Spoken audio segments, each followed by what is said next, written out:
Since before colonial times, the Great Lakes have been used for both the transportation of people and goods, from the canoes used by both American and Canadian natives for fishing and the transportation of furs and meats, all the way to the in comparison massive sail-powered schooners which would come to dominate the Great Lakes in the transportation of people and goods for the next several centuries. This would, though, as all things, come to an end with the dawn of the steam engine and iron hull. Even though the first steam-powered freighter on the lakes was constructed in 1817, it wouldn't be until the late 1800s when the schooners would truly have their dominance threatened.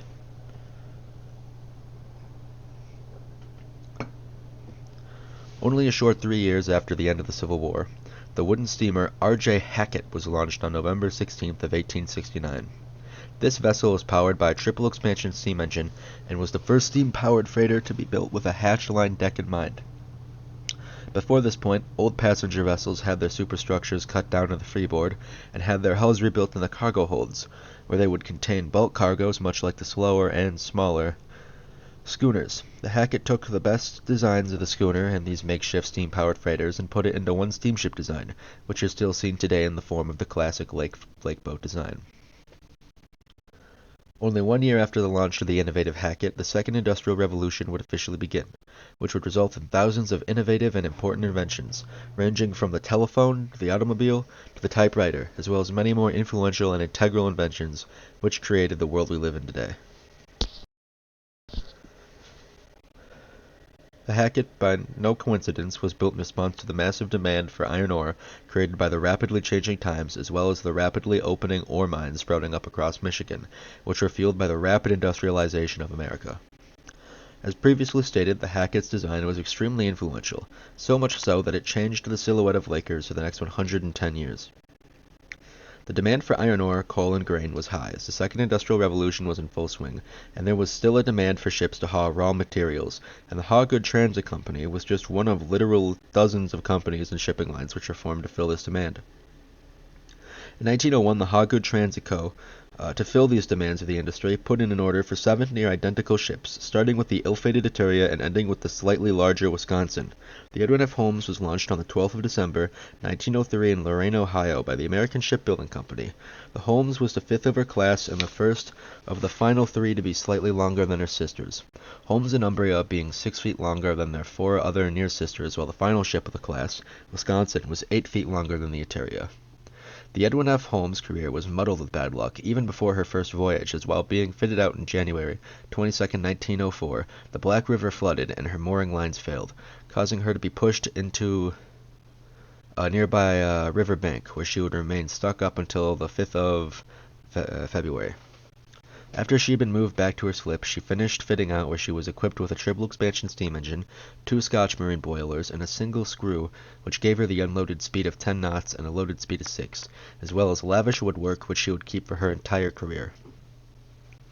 Under the command of James Jimmy Owen, while only recently being serviced, when leaving the port of Duluth, Minnesota, wind pushed the Holmes into the passenger ship America, crushing 5 cabins but killing no one. Both ships would continue on with their planned journeys as no hull damage had been done to either. The Ford and her sister Umbria were both present for the Mataafa storm, a storm that took the lives of many and sank several Lakers. Both out on the lakes at the time, the Ford was reported as overdue and eventually missing, while her sister Umbria limped into the Duluth port with a heavily damaged bridge. Umbria's crew, because of the heavy damage, had to use the emergency wheel located on the stern to navigate her into the port.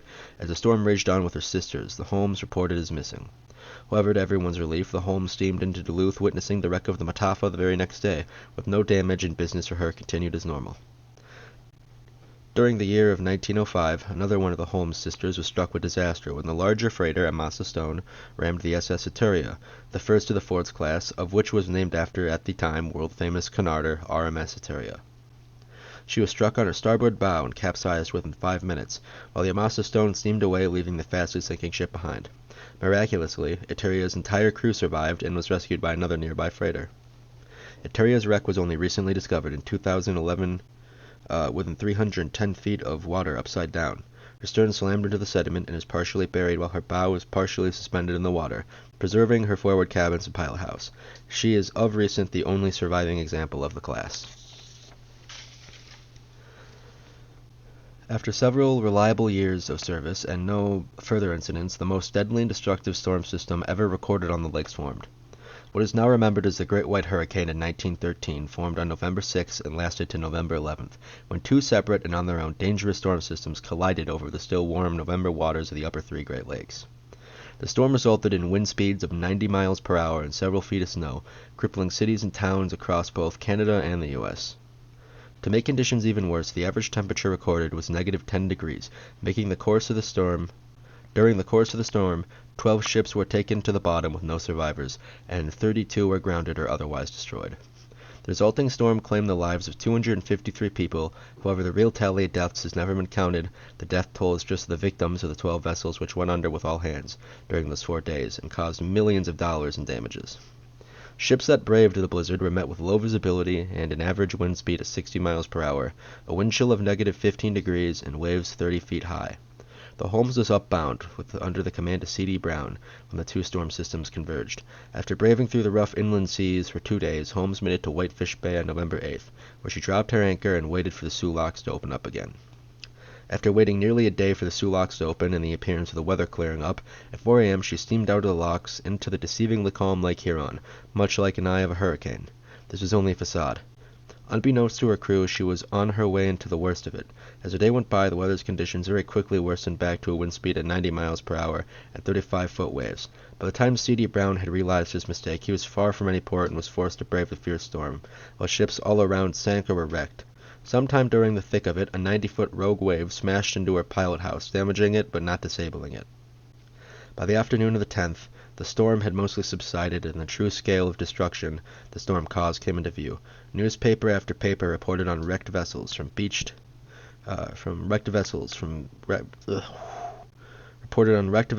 ships beached to the completely upside-down Charles S. Price.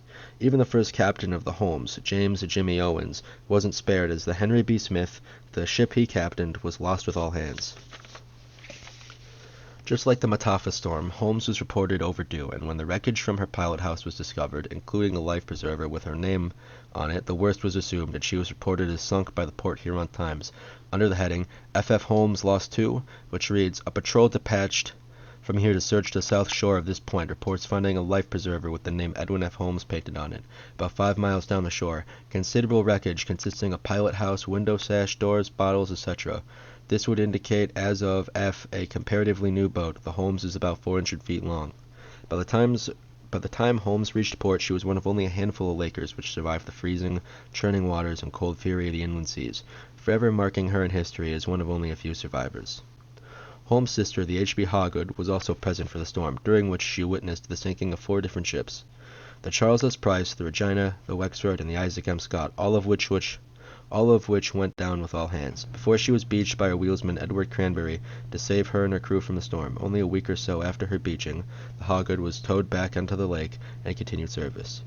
Edward Cranberry recounts his story in an interview I'll link in the description.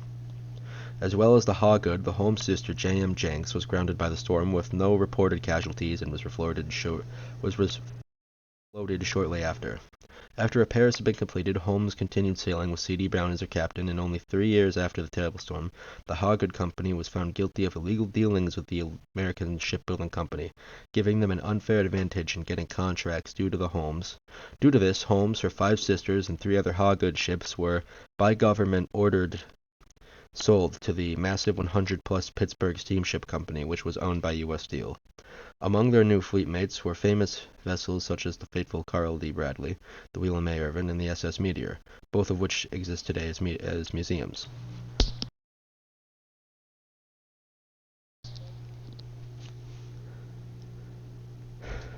This same company would in the future own and operate such ships as the Arthur M. Anderson and the Roger Blau, 2 famous vessels still serving today.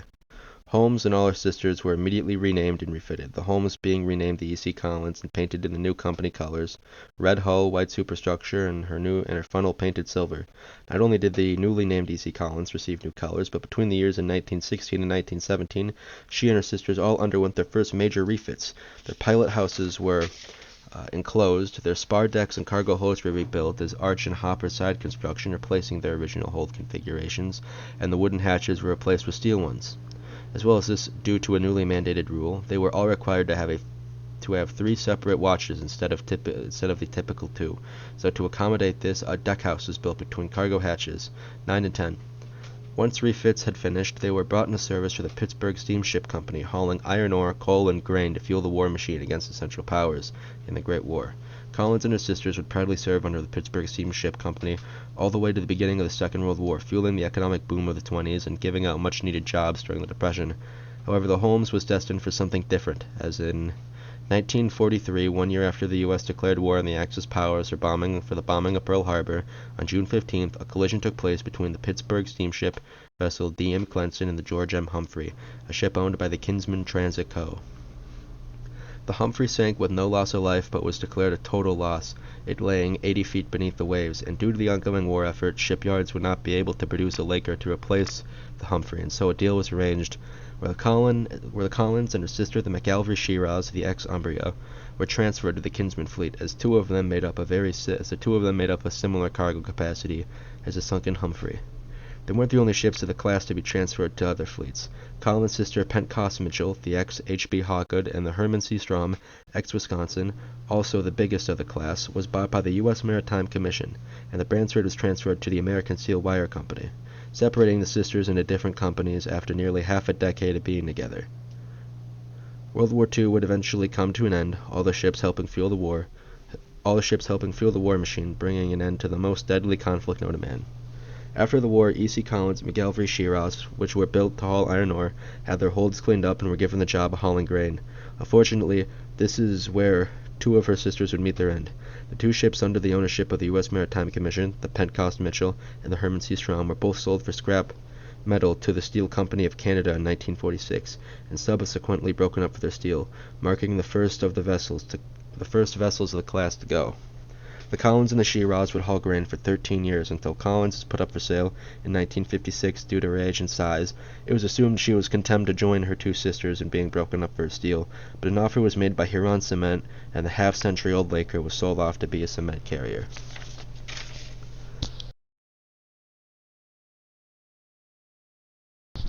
E.C. Collins was immediately refitted for her new task of hauling concrete powder across the lakes. She had her hull painted the Huron cement green and her funnel painted black with red stripes and a very visible H painted white in the center. Along her cargo holds, in big bold white letters, Huron cement was painted, making her owners known to anyone who saw her. Her refit had her deckhouse between her cargo hatches 9 and 10 removed and a new one built on the back of the stern. She also had her deck hatches removed and replaced with cement unloading equipment, and inside her holds, a tunnel which was used to unload cement powder was installed. To power all this additional machinery, a Nordberg diesel generator was installed near the boiler room after her refit.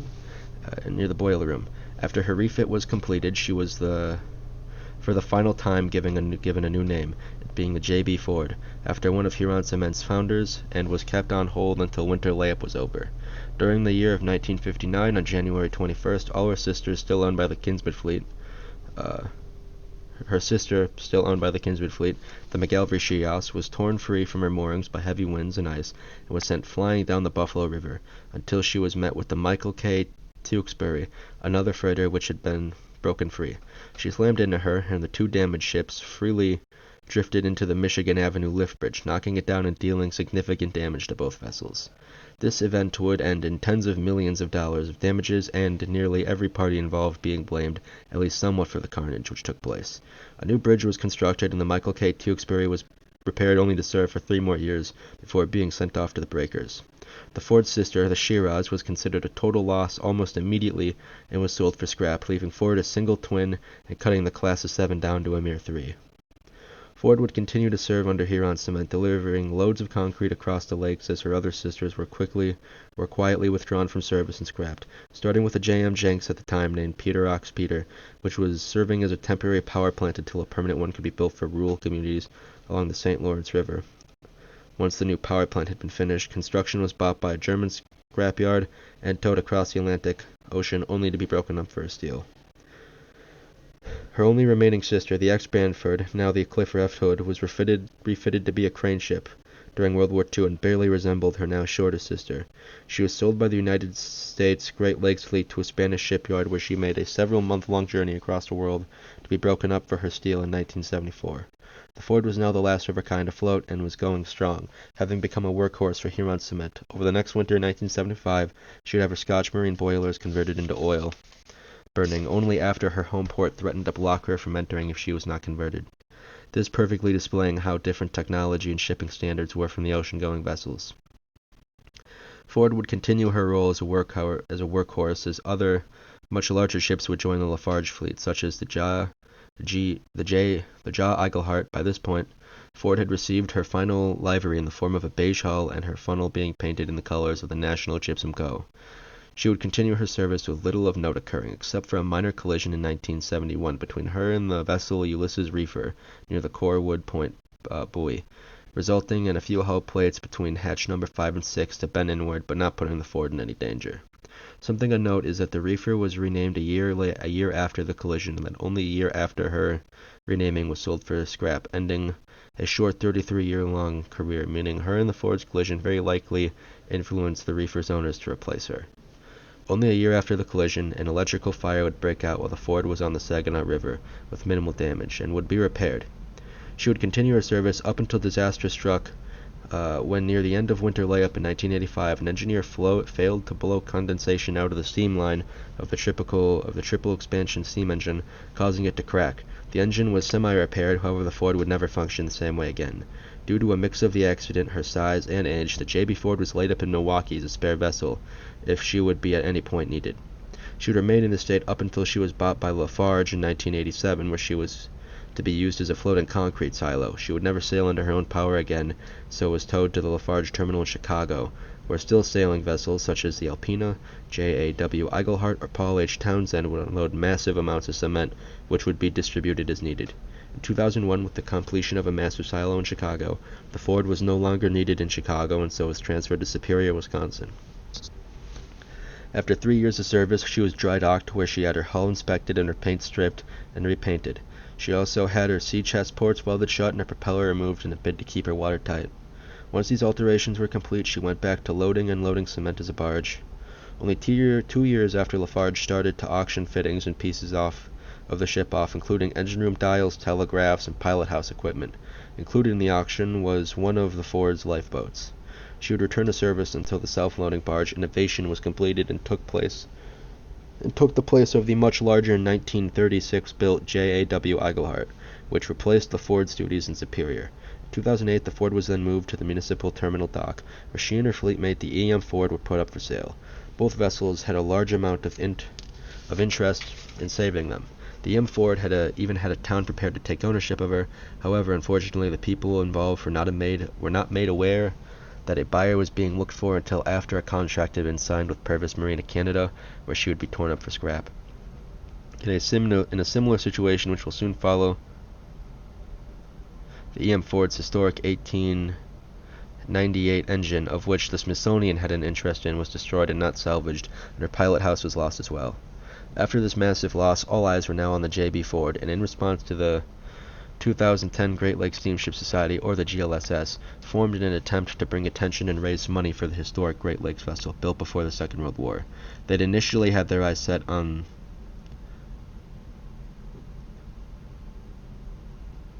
the topic of this video, the J.B. Ford. The GLSS heavily researched the J.B. Ford's history and made it all public on their website in an attempt to bring awareness to the over-century-old historic freighter. All while bringing attention to the Ford, they ran fundraisers to collect money to stabilize, buy, then convert the Ford into a museum in Alpena, Michigan. This involved the commissioning of paintings, the creation of pins and pens, and auctioning off Great Lakes and railroad equipment, all in an attempt to raise money for the Ford. This, however, would fail, though. Even with all the success in raising money and attention, it wasn't enough to save the venerable vessel. On July 7, 2014, the announcement was made that they were giving up on preserving the Ford as a museum, the reason stated being dwindling donations to support for the preservation of her specifically, as well as the high price of stabilizing and restoring her rapidly deteriorating hull. However, though they had given up on the Ford, many things such as her original steam engine, her forward cabins, pilot house, and other artifacts which had survived the many auctions which had already taken place and could be preserved. After this announcement was made, Lafarge, which had been extremely accommodating with the preservation of the Ford so far,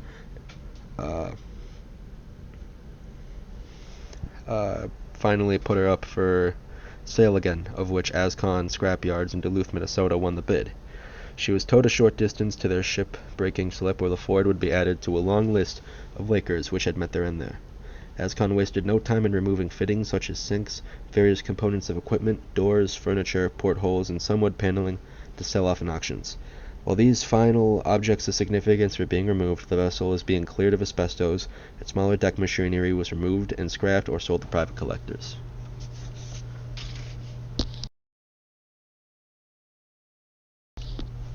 While Ascon prepared the final scrapping, plans were underway to construct a building at Canal Park in Duluth to house the Ford's, at the time, 107-year-old steam engine.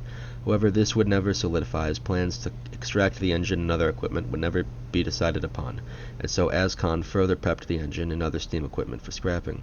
Before this, Leroy A. Rubinas, after painstaking research, had created a replica of the pennant flag, which would have proudly flown from the stern of the Ford, while she was owned by the Hackett fleet. He wanted to have the flag flown from her aft mast as she was towed for scrap as a final hurrah, recognizing her age. However, after being sent to Lafarge with the request, it was sent back. In a last attempt to have the flag flown, he sent it to the president of the Great Lakes Steamship Society to see if he could manage to get it flown. On November 9th of 2015, the flag was not present, and it was shortly after returned. Wilna's request for the flag to be proudly displayed was requested, but eventually withdrawn. In the end, a photo was taken in 2019 where the flag was laying on the ground near the Ford's stern. Much like the Ford situation, the end result was disappointing and could have been something so much greater, but it just never worked out. In the same year, the steam vessel was donated to and restored by the Harrison's Island Historical Society and put on display as a working exhibit. It was donated to them by John Cameron Jr., who had been gifted it by Inland Lakes Management.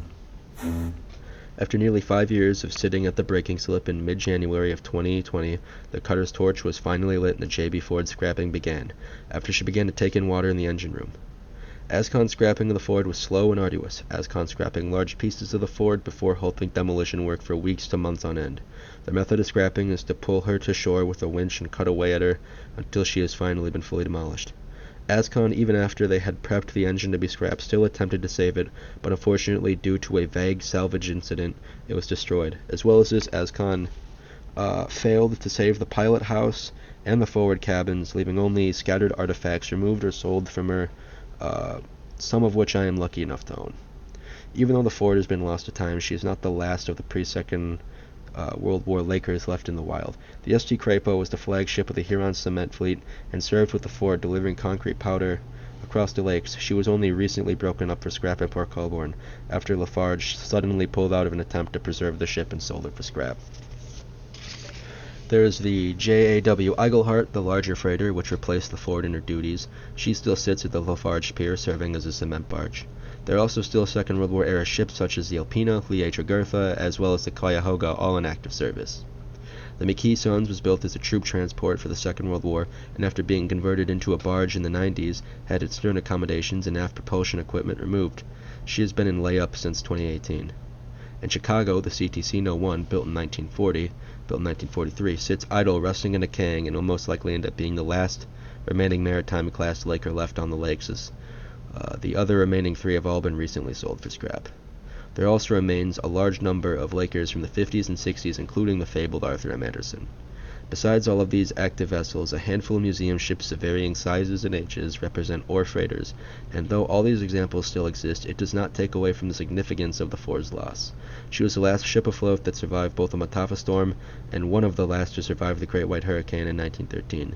She had seen life in several major fleets and was the last afloat example of her class. She was also the most complete still-floating example of the average 1900-era Laker, as she wasn't built to be the biggest nor the fastest, just do her job, which she proudly did under several different companies over the course of a century with minimal alterations. In her time, she witnessed both World Wars, the rise and fall of the Iron Curtain, Watergate, 9/11, and so much more. Now that the Ford has been reduced to little more than future steel beams and radiological test equipment, I turn my attention to the steamship Alpina, the only remaining fleet mate of the Ford still in service. There also remains the J.A.W. Eigelhart, of which could also be worthy of museum status. Both of these ships are pre-Second World War in construction and design, and are both cement carriers, which is a type of freighter of which has not yet been preserved. The Ford's legacy will of course be whatever new things her steel goes into, but parts and relics of her survive. Portholes, one of her lifeboats, some wood paneling and artifacts from her survive, and were rescued from being destroyed in a scrapping. I myself got a handful of artifacts from the Ford, most significantly a cut of her hull which retains both paint and riveting. This type of video will not be the standard format and is rather the accumulation of months and months of research and work, as well as a love for the now lost to time freighter. I'd like to thank the Harrison's Island Historical Society for the recording of the Ford's whistle being blasted, as well as the wonderful service they did restoring the whistle back to working condition. I would also like to thank the Great Lakes Steamship Society and the Steamship J.B. Ford Historical Survey for the copious amounts of free information they provided, which innumerably helped to the creation of this short documentary. I would also like to thank Ascon for being so willing to work with me in acquiring artifacts from her, as well as thank you for watching this short documentary and learning about the complete history of the J.B. Ford. I'd also like to apologize for the on and off dead air. I meant to push this out a year, 2 years ago for the Ford's anniversary, but life caught up with me, and I just didn't have the time. This is a pretty rough recording that's going to get released here, but I appreciate you guys watching. Have a wonderful night, and yeah, thank you for watching. Have a good day. I would also like to say a special thanks to Leroy A. Rubinas. His website helped innumerably with the creation of this documentary. His picture books also helped unbelievably with my 3D creation of the Ford in Minecraft. There'll be a link for it in the description.